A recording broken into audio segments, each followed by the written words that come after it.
باللہ من الشیطان الرجیم بسم اللہ الرحمن الرحیم اللہم صلی علی سیدنا محمد سیدنا و مولانا محمد مبارک وسلم وصلی علیہ۔ سورۃ البقرہ نمبر 13۔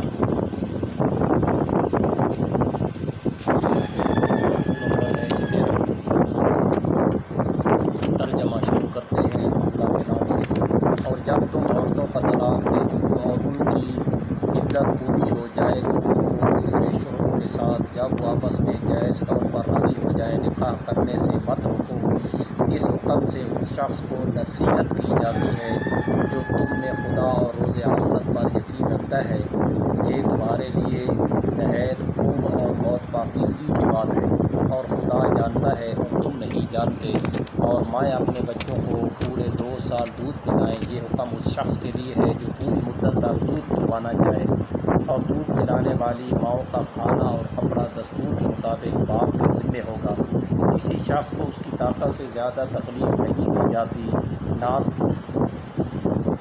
نہ تو یاد رکھو کہ نہ تو ماں کو اس کے بچے کے سبب نقصان پہنچایا جائے اور نہ باپ کو اس کی اولاد کی وجہ سے نقصان پہنچایا جائے، اور اسی طرح نان نفقہ بچے کے وارث کے ذمے ہے۔ اور اگر دونوں یعنی ماں باپ آپس کی رضامندی اور صلاح سے بچے کا دودھ چرانا چاہیں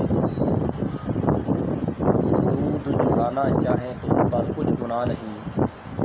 اور اگر تم اپنی اولاد کو دودھ پلوانا چاہو تو تم پر کچھ گناہ نہیں، بشرطے کہ تم دودھ پلانے والیوں کو دستور کے مطابق ان کا حق جو تم نے دینا کیا تھا دے دو، اور خدا سے ڈرتے رہو، اور جان رکھو کہ جو کچھ تم کرتے ہو خدا اس کو دیکھ رہا ہے۔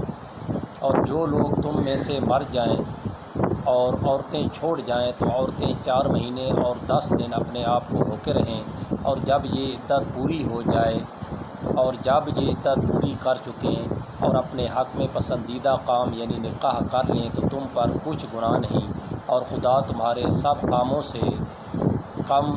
کاموں سے واقف ہے۔ اگر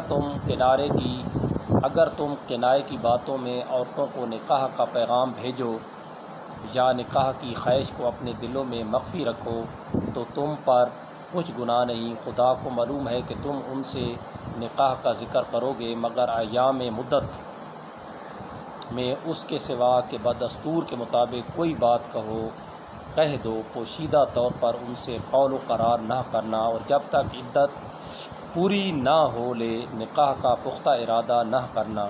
اور جان رکھو کہ جو کوئی تمہارے دلوں میں ہے خدا کو سب معلوم ہے، تو اس سے ڈرتے رہو، اور جان رکھو کہ خدا بخشنے والا اور علم والا ہے اور حلم والا ہے، اور جان رکھو کہ خدا بخشنے والا اور حلم والا ہے۔ صدق اللہ مولانا۔